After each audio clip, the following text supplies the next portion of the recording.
예.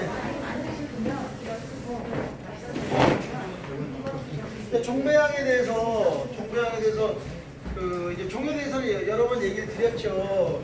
우리가 이제 천연 발효빵을 만들 때 이용하는 종은 크게 먼저 공장제 효모, 그 다음에 이제 이거의 이제 반대 개념으로서 이제 플로라가 이제 여기 이제 공장제 효모는 이제 단일종으로 이루어져 있는데 반해서 우리는 기본적으로 다양한 발효 미생물을 이용해서 이제 빵을 만드는 거죠. 그래서 이제 다양한 발효 미생물이란 뜻은 아니지만 다양한 미생물, 군, 상, 총이라는 의미의 이제 플로라 중에서 다양한 미생물 중에서 이제 우점을 뭘로 하느냐 이제 이게 중요하다라고 해서 우점을 이제 도미넌트라고 하는데 이 도미넌트 우점을 정하고 우점을 이제 뭘로 정하느냐가 중요하다. 뭐 이스트로 우점을 만들 것이냐, 그 다음에 이제 락토 이제 바실러스를 이제 우점으로 만들 것이냐 하는 부분인데 여기서 이제 정했어요. 이제 시료도 정하고 균도 나름 이제 정하고 그 다음에 그 균을 채취할 수 있는 이제 시료도 정했습니다. 그러면 이제 균을 이제 배양을 해야 되잖아요. 이제 그러면 이 배양하는 일련의 과정을 이제 제가 한번 다시 한번 말씀을 드리면 처음에는 이제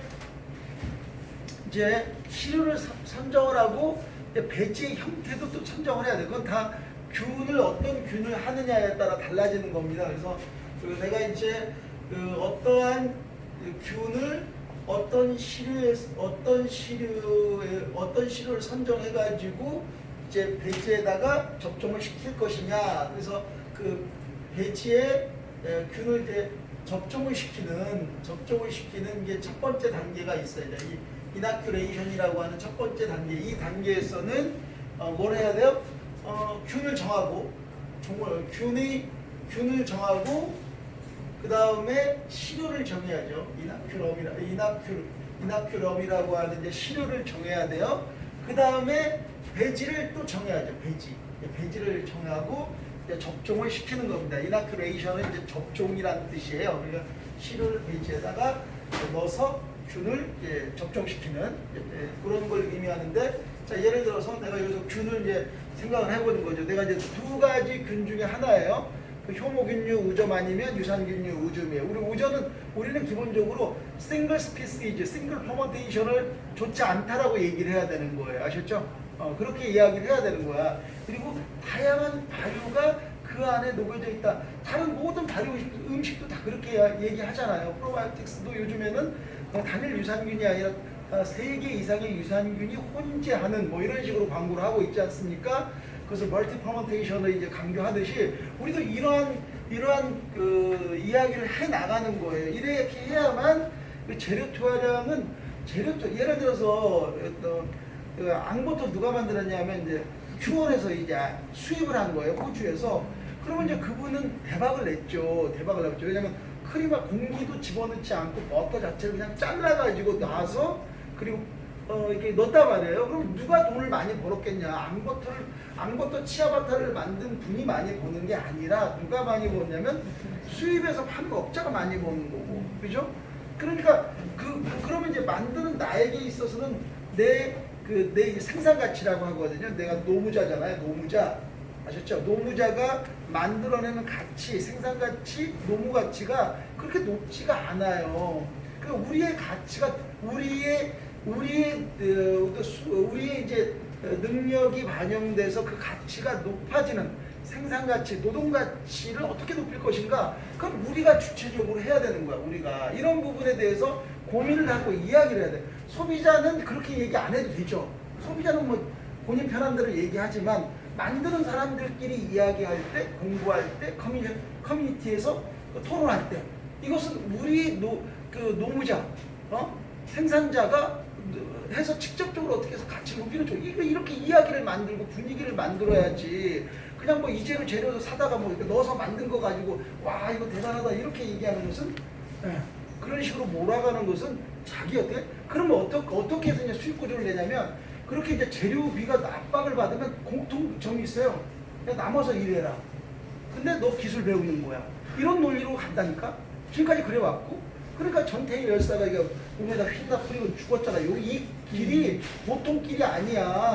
이 길이 저기 전태일 열사 기념관이 있는 길이야.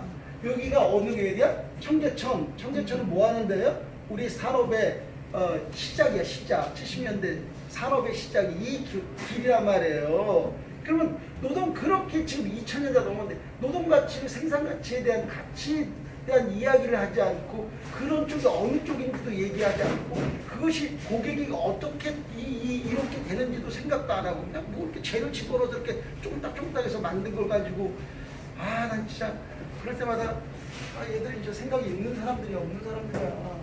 그러니까 이게 바로 우리의 가치가 들어가서 제품이 만들어지는 거란 말이에요. 그래서 실효 배제 선정했잖아요. 그 다음에 넘어가는 게 뭐냐? 넘어가는 게 뭐냐면 실효에는 우리가 선택한 실효는 플로라예요. 플로라 상태니까 내가 원하는 균이 어떻게 돼야 돼? 선별적으로 이렇게 자라나야 돼. 그걸 뭐라고 하면 isolation and selection이라고 해요. 순수분리. 완벽하게 순수분리 할 수는 없지만 그것이 도미넌트 무점이 될 수 있게끔 해줘야 되는 거예요. 그러면 어떻게 이제 isolation and selection을 이제 만들어내느냐 하는 게 뭐냐면 그게 바로 environment fact라고 하는 fact. environment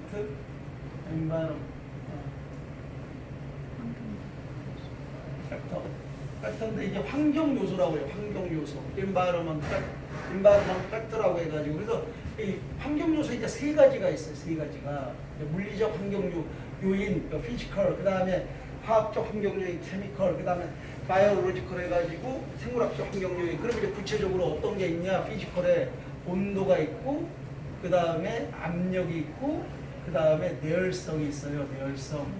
그러면 그 다음에 케미컬 인바이러먼트 팩터에는 뭐가 있냐면 수소이온 농도, 산소 수분활성도, 그 다음에 옥시전 디그리라고 해서 산소 농도 이렇게 있어요. 산소 농도. 그래서 수소 농도, 산소 농도, 수분활성도로 하고 그 다음에 이제 바이오로지컬 인바이러먼트 팩터는 뭐냐면 기란과 경합이 되게 중요하고 다른 요소들도 많이 있지만은 우리가 컨트롤할 수 있는 것만 얘기하는 거예요. 그리고 그건 암기하죠. 그 다음에 뭐냐면 먹이의 종류와 함량이야. 먹이의 종류와 함량. 먹이의 종류와 함량. 이렇게 되는 거예요. 그래서 여기에서 이제 내가 원하는 균이 만약에 효묘균이다. 그러면 효묘균에 맞게끔 환경 조건을 온도, pH, 수분활성도, 산소농도, 먹이의 종류와 먹이의 양을 이렇게 조절해 주는 거예요. 조절. 그게 맞추면은 어떻게 되는 거예요? 내가 원하는 균이 우점이 되는 거지. 내가 유산균을 원한다. 그러면 유산균 다른 균들과 있어서 유산균에게 가장 좋은 요소가 뭔지를 알고 그 데이터 값이 뭔지를 알고 그 데이터 값을 줌으로써 유산균이 다른 균들을 제압하면서 유산균이 이렇게 증식이 되는 거예요. 그 증식이 되는 거지. 그 다음에 이제 그런 과정에서 그런 과정을 계속 하다 보면 뭐가 되는 거냐면 인리치먼트라고 해서 인리치먼트 그 증식이 일어난다면 그걸 뭐라고 하냐면 인큐베이션이라고 해요. 인큐베이션 하는 거지. 증식 배양하는 거 배양 인큐베이션 하고 그 다음에 인큐베이션 할 때 어떠한 이제 조건 인큐베이션 하는 과정에서 이제 인큐베이션 하는 과정에서 가장 중요한 요소가 뭐냐면 온도를 일정하게 항온이야. 온도를 일정하게 관리하는 항온이 가장 중요해요. 항온이. 그러니까 우리가 인큐베이션 하는 데 있어 균을 증식시키는 데 있어서 어떻게 하면 균은 증식이 돼요. 그렇지만 빠르게 증식을 시켜야 되잖아. 빠른 시일 안에, 짧은 시간 안에. 그때 이제 제일 중요한 게 항온이라. 여러 요소들 중에서 다 중요하지만은 그 중에서도 가장 중요한 게 항온이에요. 아시죠? 항온. 일정하게 온도를. 그래서 그 발효실을 항온기라고 부른단 말이에요. 항온기. 온도를 일정하게 유지해 줄 수 있는. 그러니까 이 범위, 균이 자랄 수 있는 범위 내에서도 이렇게 돼버리면 이렇게 편차가 심해지면 이렇게 안 자란단 말이에요. 그게 아니라 요 범위 내에서도 낮은 온도로 할지라도 이렇게 일정한 게 더 잘 자란단 말이에요. 이게 항온이라고. 항온. 이 항온을 이제 설정해주고 그래서 인큐베이션 하는 거예요. 인큐베이션의 가장 중요한 것은 항온이에요. 그 다음에 이제 증식하는 과정에서 내가 원하는 균이 얼마만큼 증식이 됐는지를 알아야 될 거 아니야, 그죠? 증식. 그리고 그 다음에 내가 얼마만큼 보관할 것인지 뭐 이런 것들을 알아야 돼요. 그러니까 균의 증식 과정에 있어서 균의 증식 과정에서 상태를 어떻게 인스펙션 해야 돼. 이때 중요한 게 뭐냐면 pH와 브릭스. 이 브릭스 퍼센티지가 뭘 의미하냐면 브릭스 퍼센티지가 뭐를 의미하냐면 먹이의 함량을 의미해요. 그러니까 pH의 변화와 그 다음에 브릭스 퍼센티지의 변화를 보면서 균의 뭐야? 증식 정도. 그러니까 유도기, 대수기, 절정기, 3일기에 이때 그 다음에 여기까지는 우리가 배양을 하는 거지. 인큐베이션 하는 거잖아. 여기 때는 뭐야? 보관하는 거 아니에요. 그죠? 그 다음에 3일기. 이러한 곡선의 포인트를 뭘로 측정할 것이냐? 균수를 카운트하고 그 균의 활력을 측정하는 미생물학자들의 방법이 가장 이상적이죠. 그러나 우리가 미생물학자처럼 할 수 없잖아요. 연구원들처럼 할 수 없단 말이야. 그러니까 우리의 방식이 있는 거예요. 그게 뭐냐면은 바로 먹이의 소진과 배설물의 증가를 가지고 확인하고 그 먹이의 소진이라는 게 뭐예요? 먹이의 종류가 뭐야? 탄수화물이잖아. 그래서 브릭스기, 당도계를 가지고 측정을 하고 그 다음에 수소이온 농도의 확인을 어떻게? pH 미터를 측정하는 거야. 근데 이것을 경험적으로도 할 수 있겠지. 할머니들 장숟가락으로 찍어서 이렇게 맛을 보듯이 우리 제빵사들도 그런 식으로 접근할 수 있지만은 그렇게 접근하면 항상 내가 얘기하죠. 이론을 몰라도 김치는 잘 담그고 된장을 잘 담궈요. 그렇지만은 원할머니는 평생 일을 하셔야 된단 말이에요. 그럼 원할머니가 번 돈은 누가 써요? 그죠? 원할머니 남편이 딴 여자가 쓰죠. 딴 할머니랑. 원할머니는 바쁘시니까 어떻게 그에게 욕망은 어떻게 해? 할머니는 된장 만드는데 모든 것을 바치고 있는데 그제 남편이 쓰는 거지 딴 여자랑. 그런단 말이야. 그러니까 우리에게 있어 우리는 빵 만드는 기계가 아니라니까. 아셨죠? 빵 만들기 위해서 태어난 게 아니야. 우리 서야 미친 소리야 개소리. 우리에게는 다른 삶도 있는 거야. 그러면 왜? 기기와 장비를 쓰거나 혹은 시스템, 체계를 만들어야 된단 말이야. 그러기 위해서는 데이터가 있어야 되는 거지. 이런 사고를 받아들여야 된다는 거야. 아셨죠? 그래서 요런 데이터가 되게 중요하다. 그러면 여기서 또 중요한 게 뭐야? 그러면 또 이건 이런 일반 논리에 중요한 게 아니라 중요한 건 뭐냐? 우리가 만들고자 하는 빵에 있어서 이 pH 변화에 대한 데이터 값이 있어야 돼. 근데 지금 책에 나와 있는 데이터 값들은 전부 뭐예요? 미국 빵에 맞는 데이터 값이야. 그러니까 이 포인트가 브릭스와 pH 포인트에 따라서 숙성 정도와 발효력이 빵으로 표현이 되는 거야. 근데 그 값이 기준 값이 나와 있는 게 독일 천연발효빵 이제 좀 나와 있고 그 다음에 이제 없죠. 세미나에서 일본 거 좀 나와 있지. 우리 거 누가 했어? 없잖아. pH 미터 측정하고 그것을 빵에 표현했을 때 pH와 빵과의 상관관계를 누가 해줘야 되는데 한 게 없어요. 그러니까 관심이 없으니까 다들 숟가락으로 찍어 먹으면서 이렇게 하니까 관심이 없으니까 누가 연구하겠어?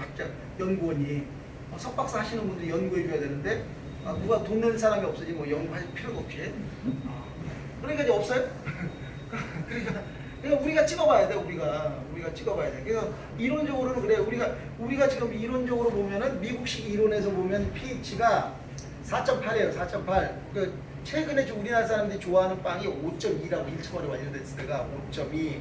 그 다음에 좀 더 이렇게 4.7. 그 다음에 우리가 샤워도우 하면은 4야 4. pH 4. 그 독일 이론, 독일 책에서 이렇게 본 거지. 그러니까 어디에서 pH를 잡느냐에 따라서 빵의 부드러움과 뭐가 결정돼?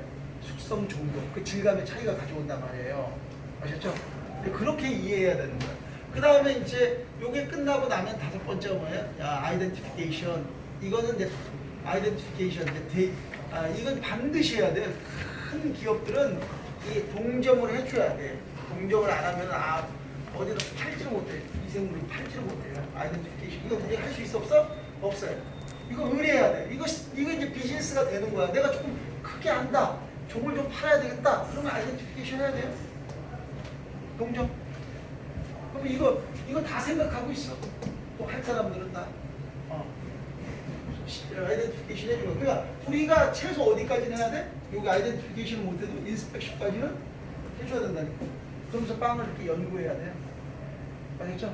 그래야지 이제 나중에 왜 눈에 얘기하지만 후배들 등골을 안 빼먹는단 말이에요. 기술을 가르쳐 준다라는 명목하에 등골을 빼먹잖아요. 항상 얘기를 하죠. 제가 항상 얘기를 해요. 그러니까 인건비는 올리는데 총 인건비는 낮춰야 돼요. 어떻게 낮춰요? 개별 인건비는 높여줘야 돼. 아시겠죠? 개별 인건비는 높여주되 총 인건비를 낮추는 방법을 구사해야 된다는 거예요. 아시겠죠? 다른 논리가 아니라 이런 논리를 해줘야 돼. 그러면 어떻게 하느냐? 개별 인건비를 높인다는 얘기는 도제의 인건비를 높여주고요. 그 다음에 그 고도의 기술들을 어떻게 일반화시키는 작업을 해주는 거야. 표준화, 일반화. 이 작업을 해주면은 전체 인건비가 떨어져요. 아셨죠? 이건 기본적으로 헤드 셰프가 해줘야 되는 거야. 이런 고민을 치열하게 해줘야 돼, 헤드 셰프가. 그래야지 제2의 전태일이 안 나와. 여기는 전태일의 거리라 이런 얘기 하는 거예요. 전태일의 거리. 몰랐죠? 전태일의 거리인지. 자, 그래서 원래는 요 자세하게 얘기를 하려고 그랬는데 오늘 여기까지 하고요. 우리 다음에 내일 있죠, 내일 여기서 자세하게 온도는 그래서 몇 도로 하는 건지, pH는 몇 도고, 산소 농도는 어떤 균에는 산소 농도를 어떻게 하는 건지 좀 더 구체적으로 그 요인에 대한 구체적인 데이터값을 말씀드리도록 하겠습니다. 오늘 여기까지 하겠습니다.